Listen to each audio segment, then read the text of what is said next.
Saudações, amigos do canal, tudo bom? A partir de hoje eu vou postar alguns vídeos falando um pouquinho sobre o concurso de canários, tá certo? Basicamente eu vou dar uma passada resumidamente o que se é verificado em cada segmento e vou me especificar, vou detalhar um pouquinho mais o concurso de canário de cor, que é o qual eu participo, que eu tenho pássaros do segmento canário de cor, tá certo? Basicamente, essa vontade de falar um pouquinho sobre concursos, ela vem do fato de que muitos colegas, muitos amigos, quando tomam conhecimento que eu crio canário, primeira pergunta que faz, pô, mas você cria canário, quantos tem? Eu digo, rapaz, eu faço em média 100 casais. 100 casais, tudo isso é para quê? É para vender? E aí quando eu vou explicar, não, é porque eu participo de concurso e tal, obviamente o excedente a gente acaba vendendo, mas o foco principal é participar do concurso, evoluir uma determinada cor de um pássaro. Aí estranha um pouquinho e pede, pô, detalhe mais como é que funciona.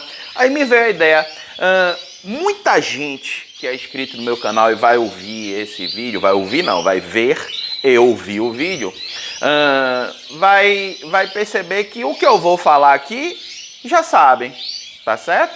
Uma boa parte das pessoas já sabe, mas existe uma galera muito grande, ou porque não participam do concurso, ou porque criam SRD, ou até mesmo canários de cor, de porte, mas não participam do concurso, não sabe bem como funciona essa questão de concurso na canaricultura. E até mesmo, não sei se vocês já perceberam, muita gente que só gosta, porque tem um passarinho, às vezes não é nem canário, mas gosta de assistir, gosta do pássaro, também vê e não sabe bem como é que funciona esse concurso, tá certo? Então assim, eu vou dar uma resumida do resumo e vou tentar, na medida do possível, explicar como funciona.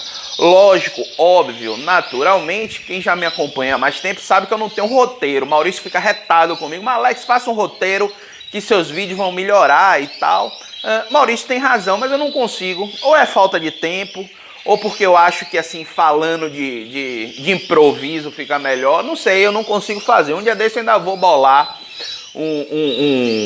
um vídeo cheio de roteirinho para ver se fica bom, vou fazer um teste. Mas por enquanto, é assim, o que dá na cabeça a gente vai falando e obviamente muita coisa fica de fora, eu acabo me esquecendo. Então a participação de vocês, rapaz, o calor aqui dentro tá... Depois no outro vídeo eu falo.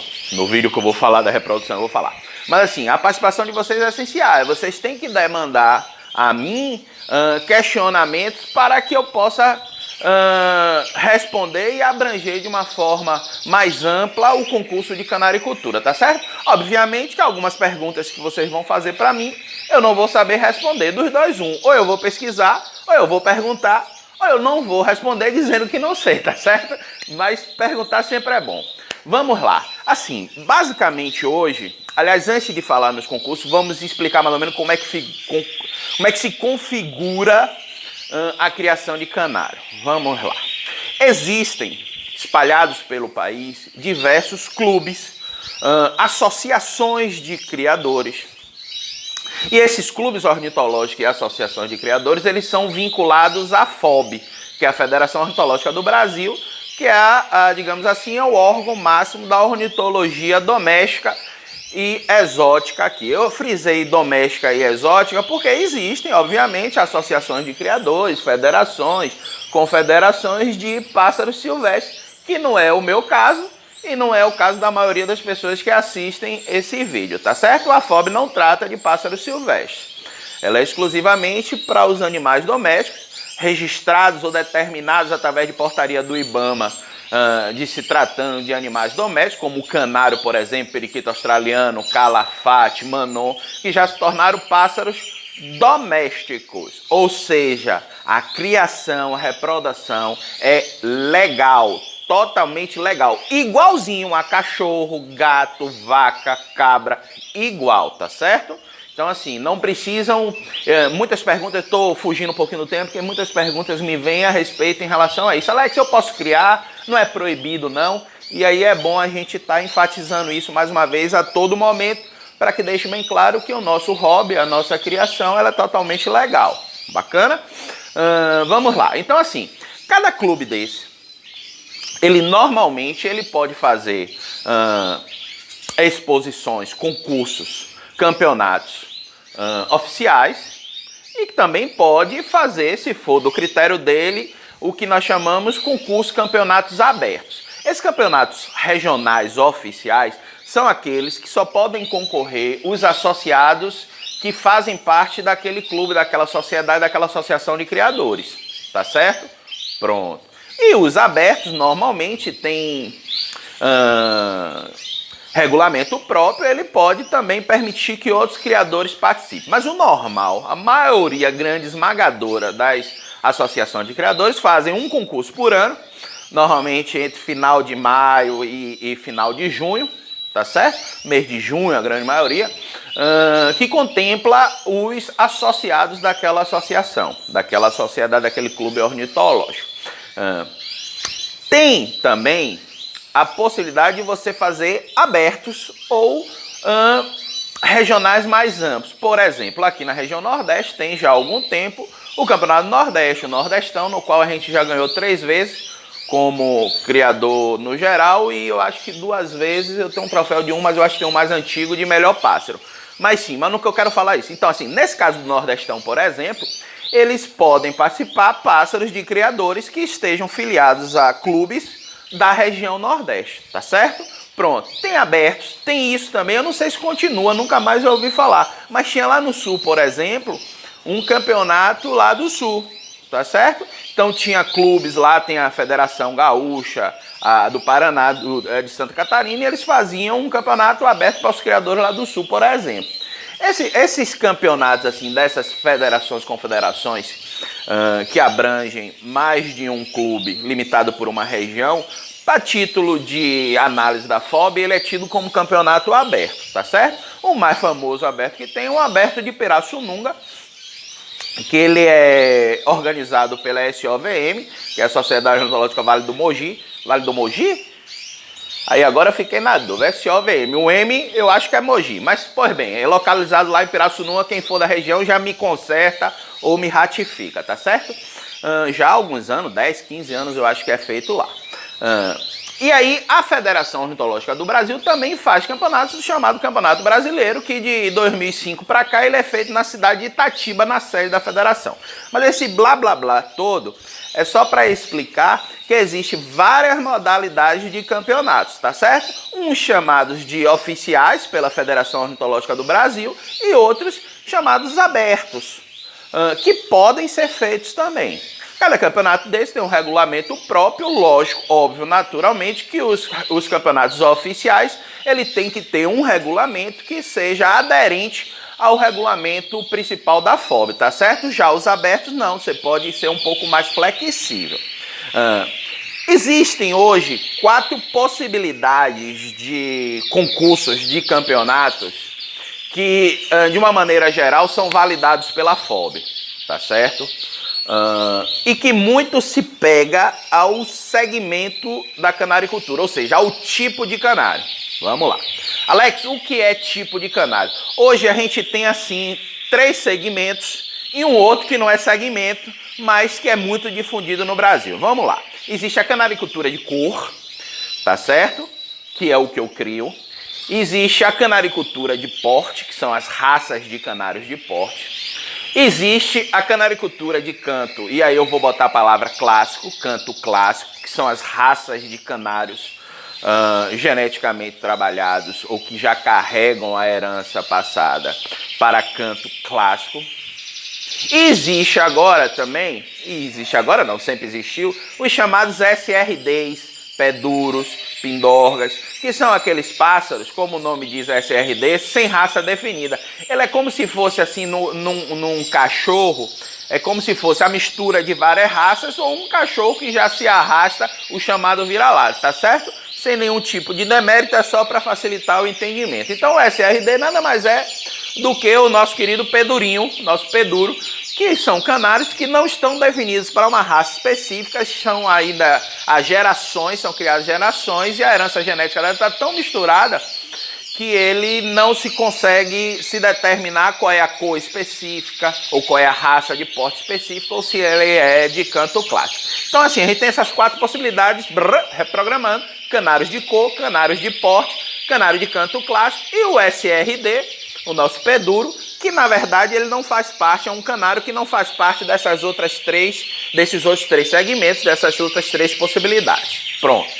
Esse inicial foi para dizer assim, hoje nós temos de uma certa forma 4 possibilidades de campeonatos.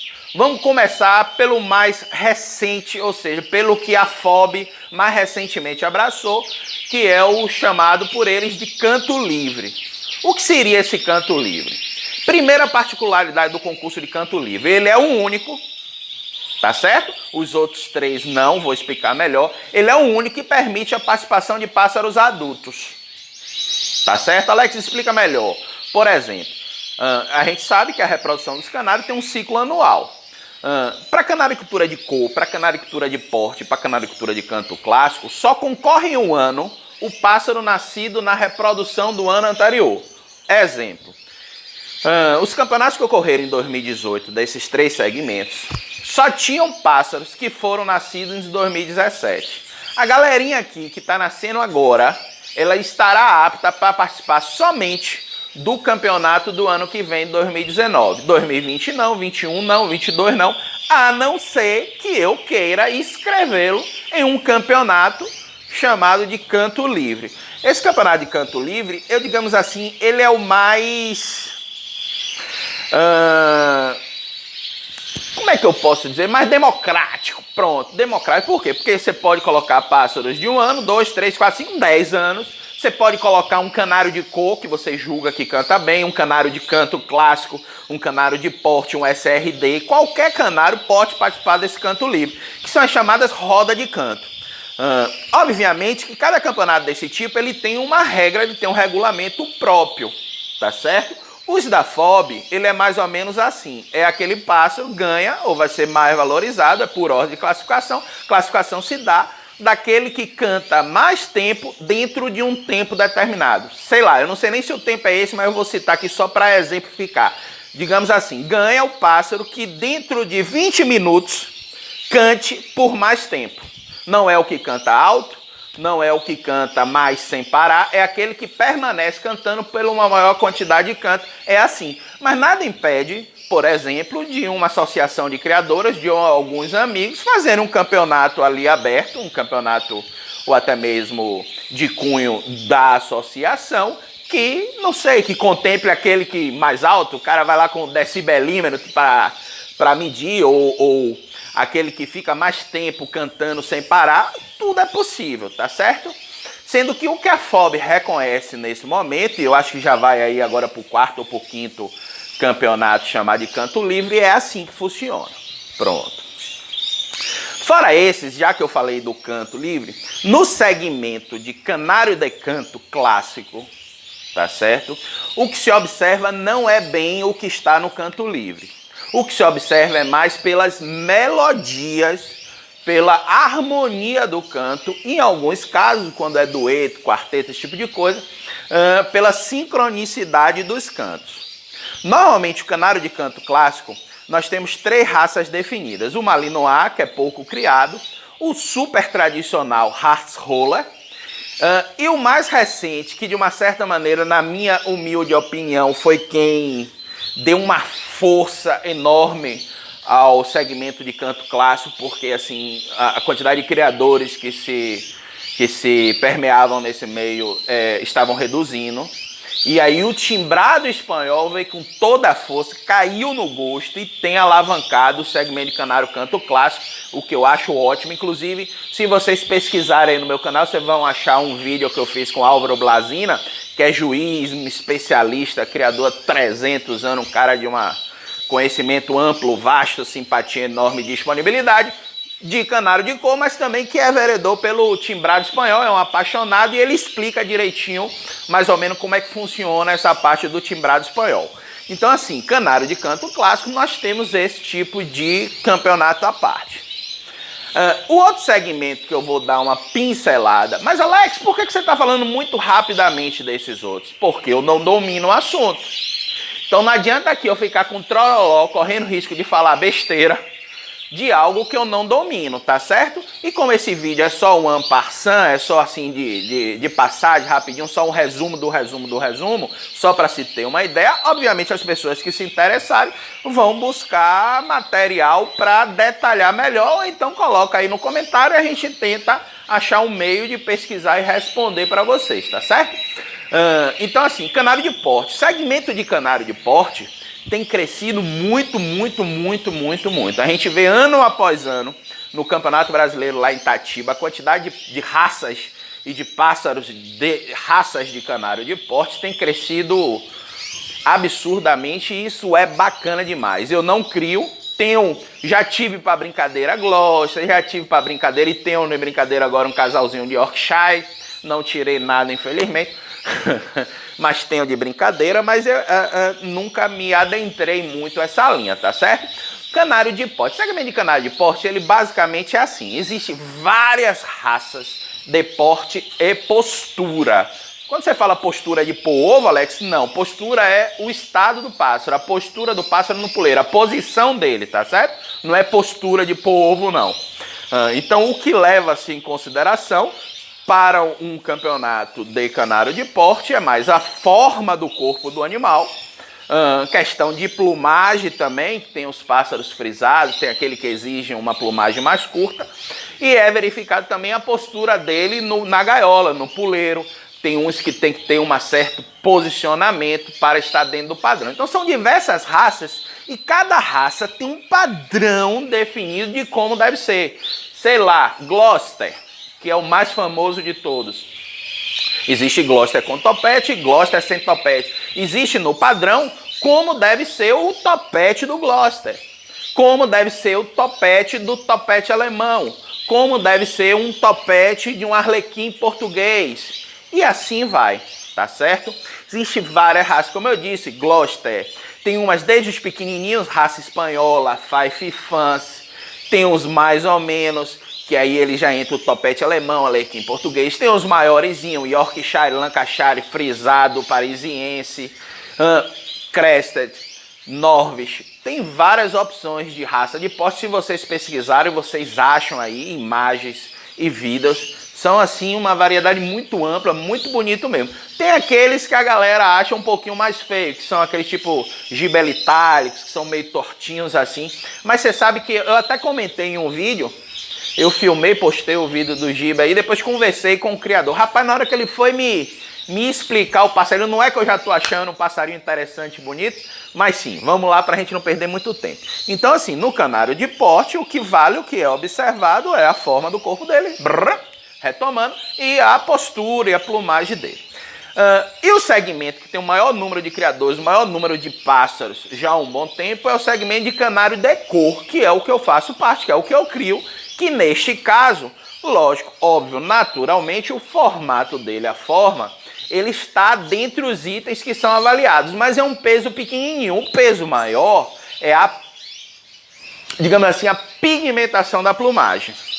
Alex, quando você fala pigmentação é botar pigmento? Não necessariamente. Quando eu falo pigmentação, é porque a plumagem de um canário, basicamente ele tem dois tipos de pigmento, tá certo? Tem o lipocromo, ou a ausência de lipocromo, no caso dos fundos branco e prateados, e melanina, ou a ausência de melanina, inclusive na subplumagem, que são os casos dos lipocrômicos, tá certo? Então assim, é como a melanina e o lipocromo estão presentes no pássaro que é avaliado no canário de cor. Ou seja, uma determinada cor precisa ter uma melanina preta, bem preta, brilhante. Então, vai ser observado se aquele pássaro que está sendo julgado está dentro desse padrão, ou está mais perto, ou está um pouco distante. Olha, o preto dele não é tão preto, ou o preto dele é menos brilhante. Estou assim, resumindo, falando praticamente, sem muitos termos técnicos, para se notar aonde está esta melanina, a quantidade de melanina, a quantidade de lipocromo, aonde está o lipocromo. Tudo é lipocromo e melanina, ou ausência de lipocromo ou ausência de melanina, tá certo? Que é avaliado. E são Hoje, ainda com os canários... Cara, eu já me perdi. Eu acho que já deve ter mais de 600 cores diferentes. E cada cor dessa, ela tem um padrão determinado que diz como deve ser a melanina desse passarinho e como deve ser o lipocromo desse passarinho.